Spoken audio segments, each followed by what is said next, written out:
Hello, I'm Nick Stringer, Director of Regulatory Affairs at the Internet Advertising Bureau, and welcome to this video that will explain a little bit about behavioural advertising and how it works.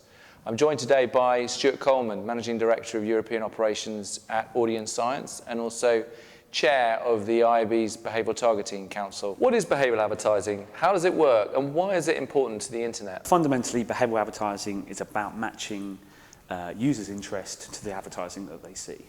And to kind of give you an example of that, if you're looking to buy a car, you're in market for buying a car, when you go online, you're going to perform certain actions that would suggest you're interested in buying a car. The kind of content you read around product reviews of the particular manufacturer you're interested in, or its competitive set, car searches where you're looking for information about that particular type of car. Those actions would demonstrate or would show that you have an interest in buying a car.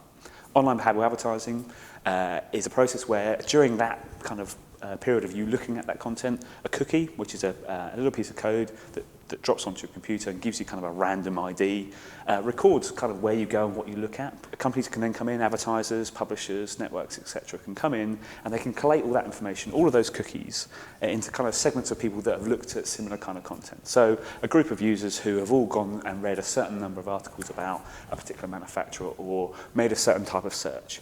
And that group of users are then the perfect audience to serve a car advert to at that moment in time. And I guess to kind of take the internet out of it and give you kind of a real world example of that, I guess it's a bit like saying you've moved to a new area and you and your wife go to the local pub for a drink and you order a beer and a gin and tonic, and you do that over 2 or 3 times over kind of a 2 or 3 week period. At that point, kind of 3 or 4 weeks in, the next time you go in, the barman's going to say, well, clearly I know what you've ordered in the past, would you like a beer and a gin and tonic? Now, that bar person knows nothing about who you are in terms of your name, your address, where you live, anything about you. They just know you're interested in a beer and a gin and tonic because you've had that kind of repetitive behaviour. And you as a consumer, as a customer at that point, that's of value to you. You like that kind of experience. The practice of behavioural advertising has raised some privacy concerns. What information is actually collected and used? Should people be concerned about this practice? What kind of control do they have over it? It's absolutely right that consumers should be aware of these practices and aware of what they can do about it. That's fundamental. In terms of what information is collected, it's all anonymous information. It's not interested in who you are, it's interested in what you're interested in. So the kind of information that's collected is all anonymous. It's about kind of where you go and what you read and the context of what you're reading, etc. Information that helps deliver value to you by making the advertising more relevant to you. In terms of where consumers can go to find out more information, the Internet Advertising Bureau themselves have a very, very good resource, youronlinechoices.co.uk, which gives consumers kind of education about what happens, who does it, what they do, etc.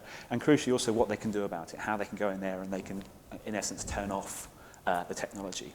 What guidelines have been put in place by businesses, by the industry, to safeguard internet users' privacy? Again, it's really important that companies within the space respect and contribute to that kind of process. So the Internet Advertising Bureau set up the Behavioural Targeting Council, whose job it was to create what is known as the good practice principles.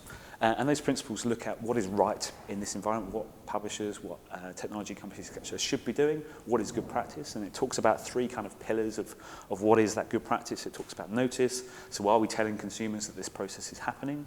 It talks about choice, so are we giving them the opportunity to do something about it? As we mentioned earlier, turning off the technology. And crucially, it talks about education. Are we educating consumers as to why this happens? What value there is to them, what choices they have over it, what value it delivers to the industry that is delivering them the content of interest to them.